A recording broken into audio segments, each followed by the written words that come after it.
I will be reading from Leviticus 16, 20 to 22 from the New Living Translation. When Aaron had finished purifying the most holy place and the tabernacle and the altar, he must present the live goat. He will lay both of his hands on the goat's head and confess over it all the wickedness, rebellion, and sins of the people of Israel. In this way, he will transfer the people's sins to the head of the goat. Then a man specially chosen for the task will drive the goat into the wilderness. As the goat goes into the wilderness, it will carry all the people's sins upon itself into a desolate land. All right, thank you, Jenny. That was an epic reading to open a message. Some of you are like, what is going on? Welcome. It is great to be with you. My name is Jeremy. I'm one of the pastors here, and so glad that you're here. For those who are watching or joining us online, so glad that you are part of this with us as well. We live in a world that is constantly trying to shape our desires. Now, when this works well and people shape our desires, we usually don't notice it. It usually just happens, and we think we chose that. When it doesn't work well, we tend to be aware of what they're trying to do. And I want to show you a couple examples recently that I don't think went well and serve as great points of reference for us of what people are actually trying to do. You may have been following the Olympics, and if you did, you saw that there were some big names that were able to bring home the gold. And one of the stories, for a lot of reasons, became the men's hockey team. And the men's hockey team made all sorts of news for a lot of different reasons, but they won gold, and that was a monumental thing for them. They had not won in a very long time. They ended up going to the White House to celebrate, and I want to show you a photo of their celebratory meal in the White House. Check this out.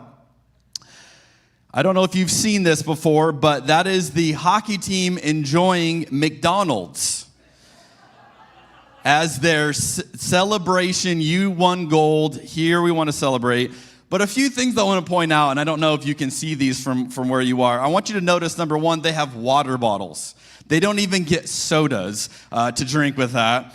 There's no fries in any of these photos. And if you look at the photos on the right, I tried to capture this. You have multiple players opening tiny little ketchup packets, to get just a little dollop of ketchup onto their meal. And I remember watching this, and comes from a little video, and thinking, I have never wanted McDonald's less than I do watching that.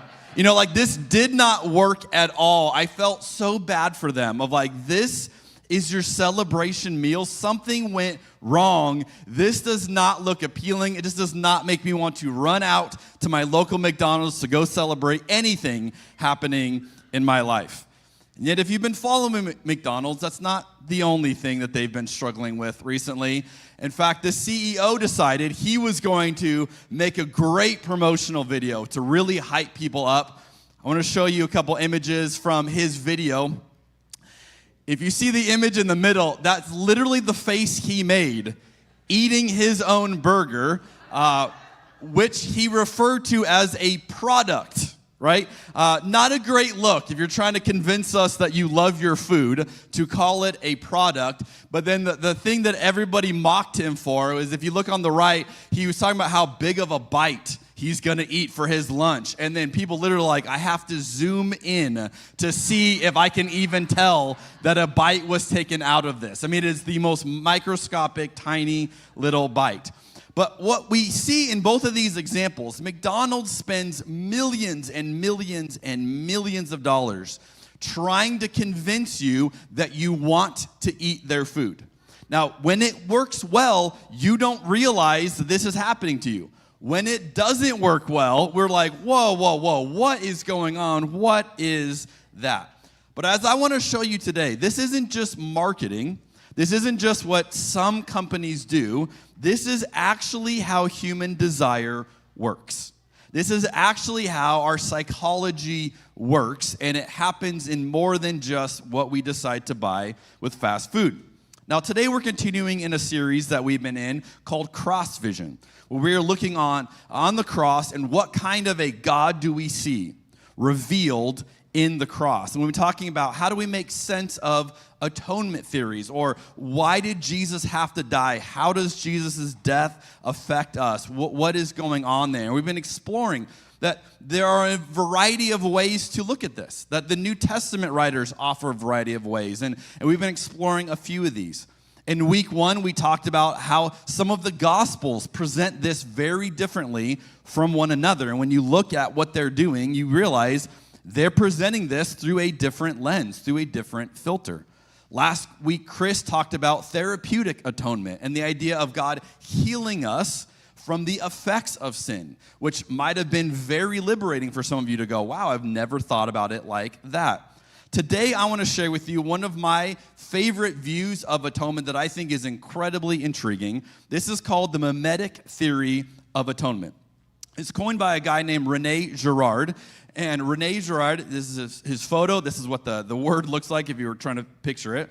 He was a French-born American historian. He was a literary critic and a philosopher of social science. Now, here's what's fascinating about Girard's story. He was not a trained theologian.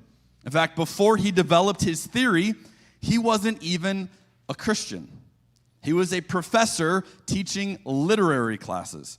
But in 1961, he publishes a book about mimetic theory, and he focuses it on literary criticism. As he's teaching these different literary subjects, these stories, he begins to notice a pattern in a lot of these famous stories, and a lot of this famous literature. And so he begins to draw this mimetic theory out of these different stories.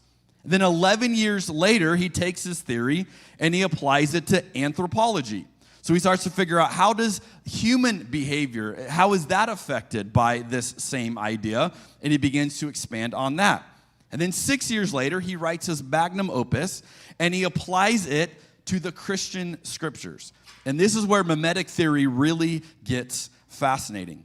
Now, one of the things that is very helpful about the view we're going to see today is it allows us to make sense of the violence in the world that we see. So if you've ever struggled with, why is the world so violent? What do we do with that? Why does God often look violent? What do we do with all these violent portrayals? Mimetic theory is one of the ways that you can make sense of that, to understand what's going on.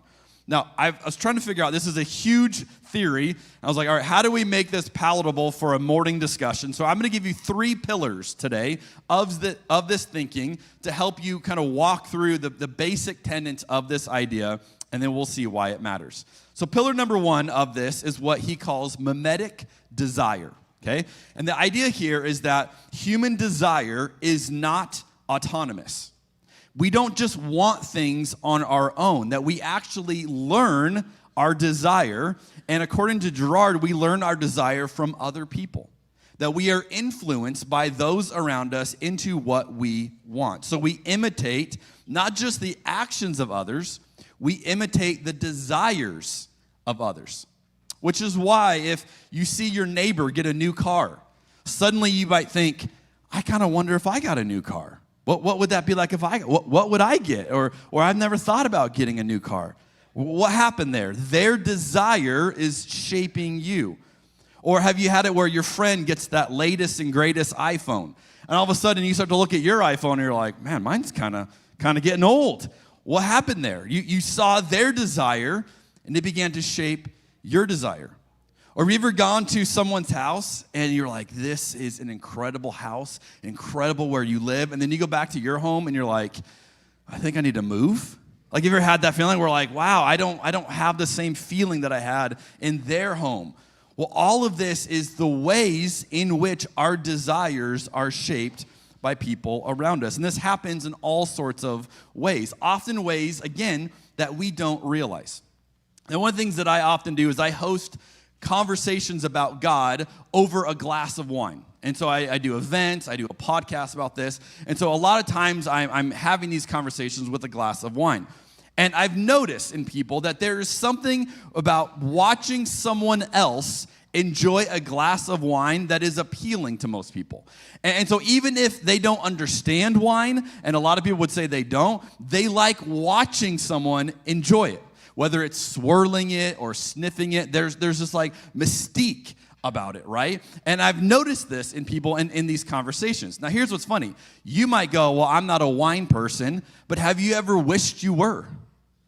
Right? Have you ever looked at someone who's enjoying a glass of wine and thought, I don't enjoy wine, but I wish I did because they look like they're having a good time?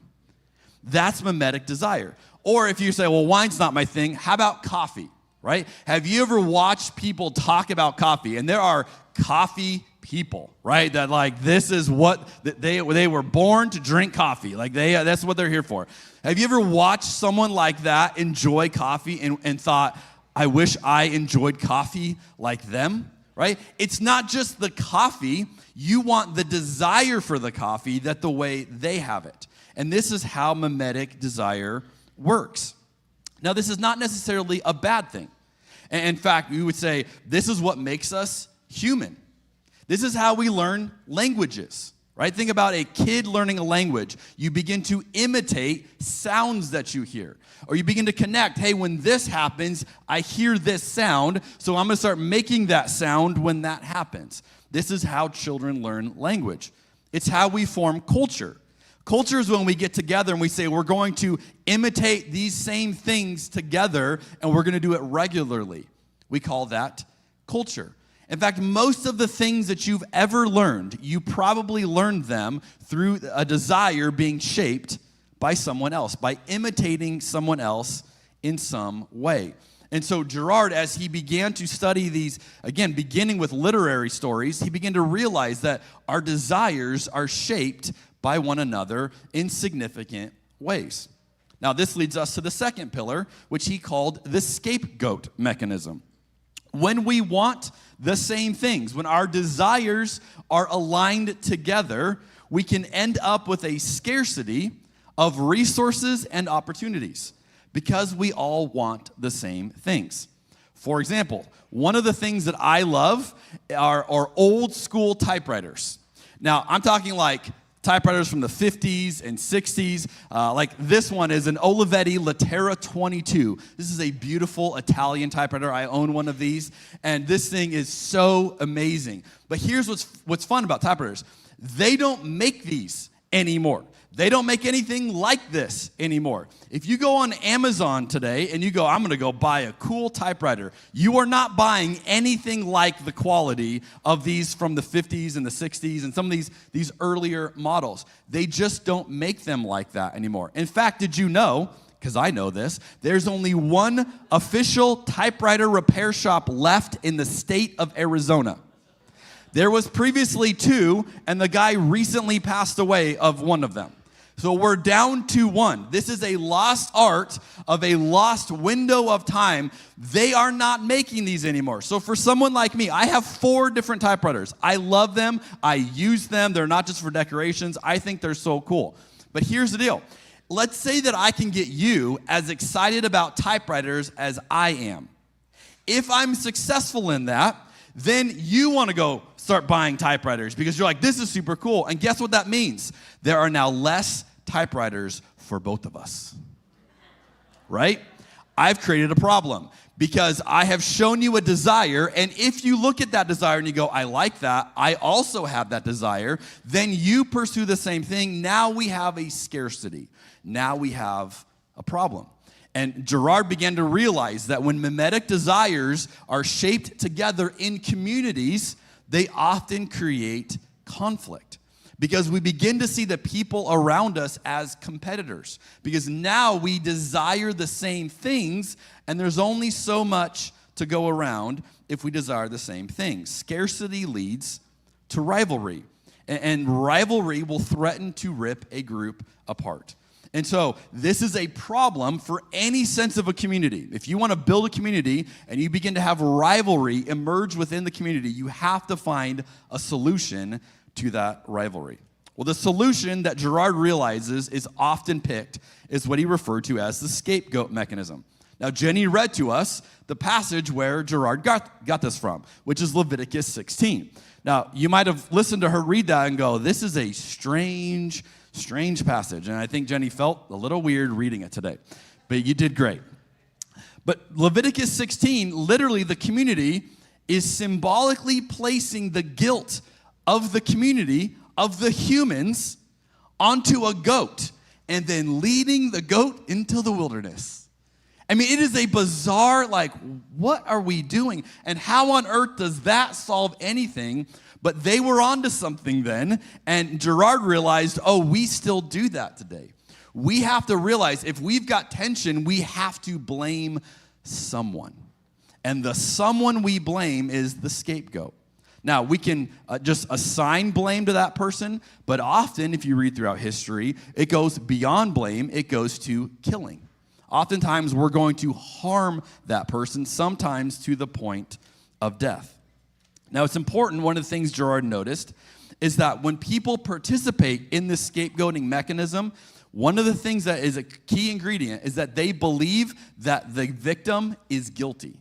They really do believe this. So when they are scapegoating, they believe somehow you are the guilty one, and if we purge you or remove you or punish you, that we have done something for justice. It's important that they never think of the scapegoat as innocent, because if they think of the scapegoat as innocent, it breaks the whole thing down. So the only way this works is when the community says, this is the guilty one or guilty ones, and by, casting them out or whatever we do to them, we are removing the guilt. We are purging the guilt from our community. And this has powerful effects. One of the things that Girard noted that this does is it brings people who were formerly enemies together as friends. That when you find a scapegoat, all of a sudden people who didn't like each other become allies against a common scapegoat. Now, again, I can explain this in easier terms. The last few weeks, you may have noticed, I certainly noticed, that there was something called the World Baseball Classic going on. Any baseball fans in the house today? Okay, yep. So the World Baseball Classic is this incredible tournament that happens every 3 years. It's kind of like Olympics for baseball, if you will. And you have all of these professional athletes. Most of them play in the major leagues, but they play for their country, right? And so you have all of these countries being represented, and it's country versus country playing baseball. And so you have a lot of players who may be on teams with one another, but in this, they're now playing against each other because they're playing for their country. Now, I happen to be, because I'm a man of God, a diehard Yankees fan. Thank you, Grant. I appreciate that. Thank you. We can work through this later, friends, okay? But this is the reality. I am a Yankees fan, which means that I was cheering for Team USA and Aaron Judge. But here's what this also meant. It meant that I was cheering for people on the Red Sox. I was cheering for people on the Astros. I was even cheering for Chris's Baltimore Orioles. Why? Why would I cheer for these teams that I never cheer for? Because they were allied together against a different opponent. It's the same concept, that all of a sudden, these people are now on my side because now they're versing these other teams that I want to lose to the team that I'm rooting for. And we see this idea play out all over the place. I want to show you one of the examples in Scripture that I think is the clearest indicator of the scapegoating technique being used as we see it create friendship with enemies. In Luke 23, verse 7 says this. This is at the trial of Jesus. Pilate sent him to Herod Antipas because Galilee was under Herod's jurisdiction, and Herod happened to be in Jerusalem at the time. Herod was delighted at the opportunity to see Jesus because he had heard about him and had been hoping for a long time to see him perform a miracle. He asked Jesus question after question, but Jesus refused to answer. Meanwhile, the leading priests and the teachers of religious law stood there shouting their accusations. And then Herod and his soldiers began mocking and ridiculing Jesus. Finally, they put a royal robe on him and they sent him back to Pilate. And then notice this line. Herod and Pilate, who had been enemies before, became friends that day. What caused them to become friends? It was the scapegoating of Jesus. We are both against this guy, and so even though I don't like you, because we're both against him, we will come together. This is one of the things that makes scapegoating incredibly powerful throughout history, is that it unites people together against a common enemy. And there is power in this. Now, if you know your church history, this is one of the reasons why Catholics and Protestants were uniquely united together in many seasons in which they hated each other over their hatred of Anabaptists.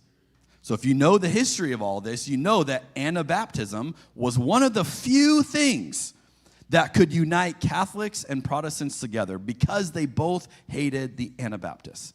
And when they found a scapegoat, they said, okay, you're not so bad because we both hate them.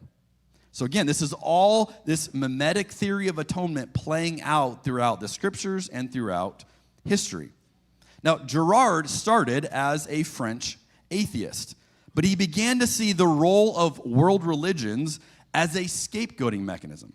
He began to realize that what many world religions are doing is uniting a community together around a shared scapegoat. And each religion would articulate who that scapegoat is. And it allowed these cultures to continually let off steam and to bring people together. Except when Girard started studying Christianity, things got interesting, where he realized Christianity didn't behave when it came to this theory like every other religion of the world. That the Christian God, the God of the Bible, seemed to work differently when it came to this. And so Girard got passages like Hosea 6:6. I want you to show love, not offer sacrifices. I want you to know me more than I want burnt offerings. And Girard realized this is depicting a God who does not need a scapegoat, who does not need a sacrifice. That this God was different than the other gods and the other religions that he studied. And when he began to study Jesus, he realized everything came into kind of fruition as he realized this was the embodiment of his theory. Which leads us to pillar number 3, what he called the biblical difference. That this is different than everything else. The key distinction he found was between how myths work and how the Gospels work, or how the narrative of the Bible works. He found that myths tell stories from the perspective of the scapegoaters, right? This is how myths portray it. It is the scapegoaters telling you who is the problem. But what he found is that the Bible tells stories from the perspective of the victims.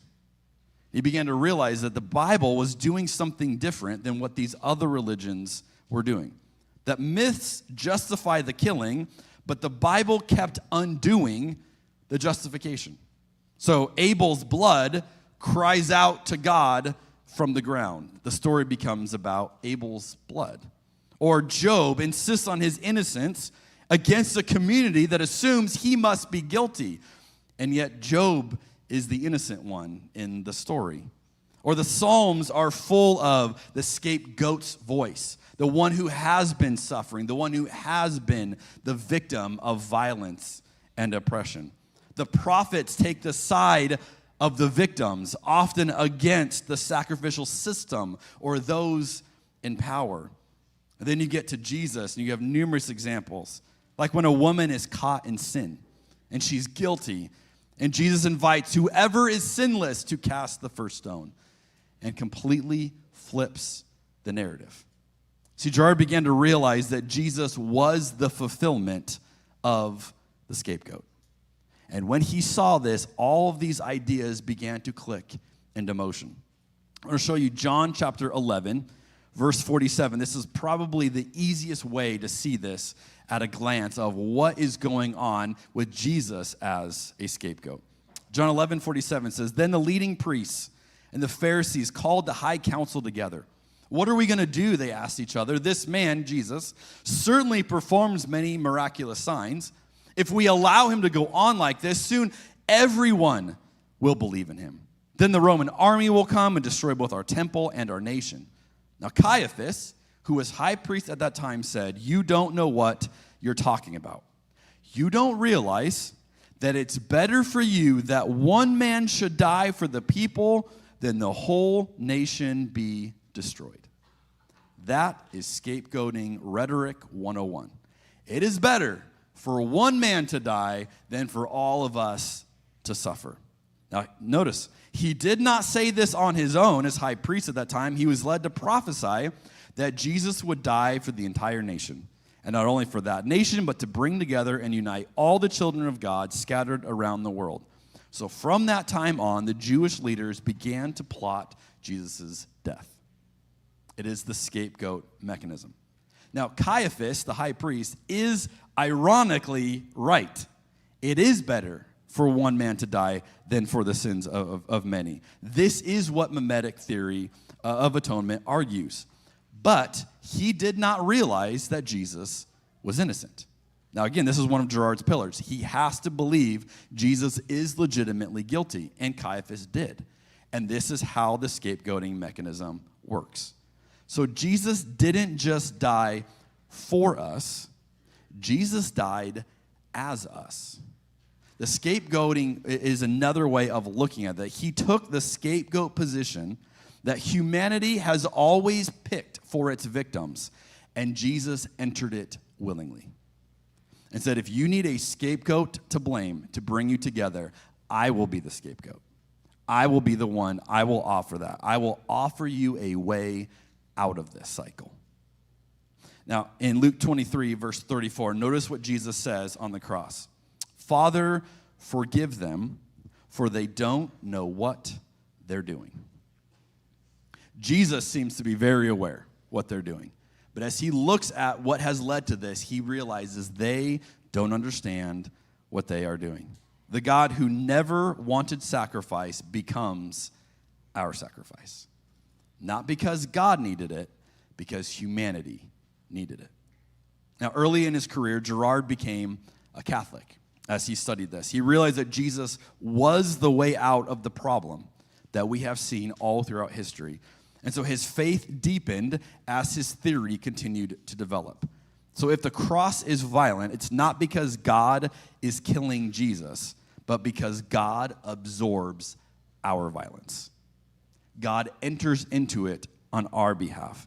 And those of us who follow Jesus are offered a way out of the cycle that the rest of the world continues to operate under. I want to read something that Girard wrote. He said, to recognize Christ as God is to recognize him as the only being capable of rising above the violence that had up to that point absolutely transcended mankind. Violence is the controlling agent in every form of mythic or cultural structure, and Christ is the only agent who is capable of escaping from these structures and freeing us from their dominance. It's a beautiful way of understanding what Jesus did.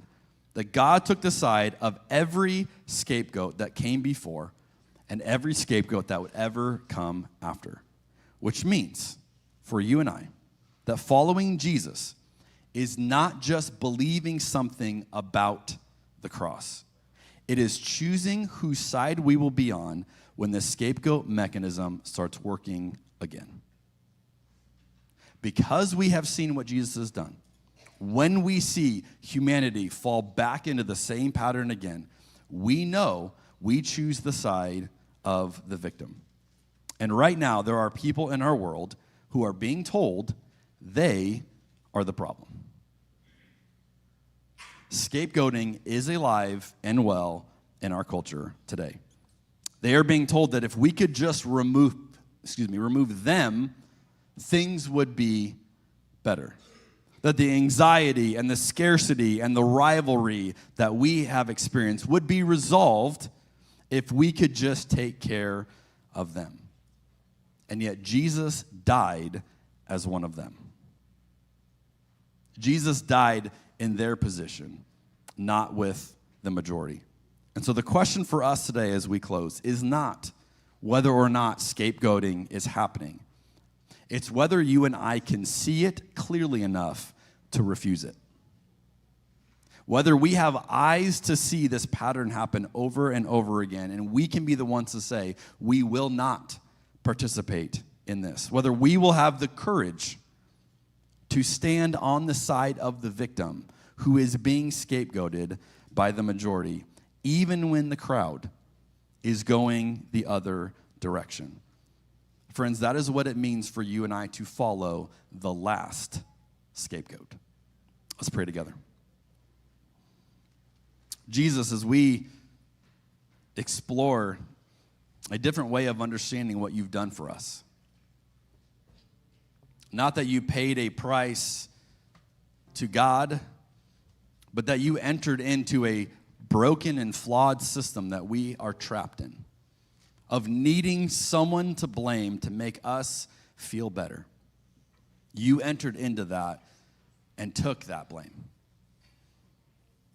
And you took that blame to offer us a way out, that we don't have to keep looking for scapegoats anymore. That we can realize you have broken this model. You have exposed our tendency toward violence and alienation against the other. And instead, you're inviting us to become a we, a different way of understanding us. So today, as we hear the rhetoric of who it is to blame, and who we should be afraid of, and who we should be concerned about, and who we should be keeping our eyes on, when those in power tell us that we should be isolating vulnerable people, may we stand with them, because you died as them. May we recognize scapegoating in our midst. May you give us the courage to not only see it, but to reject it. But most importantly, to stand with those who are being scapegoated. And in this way, may you use people like us, a community like this, to bring healing to this world, to bring change to this world, to bring something beautiful as we offer an alternative that is desperately needed. God, would you use people like us? We pray in Jesus' name.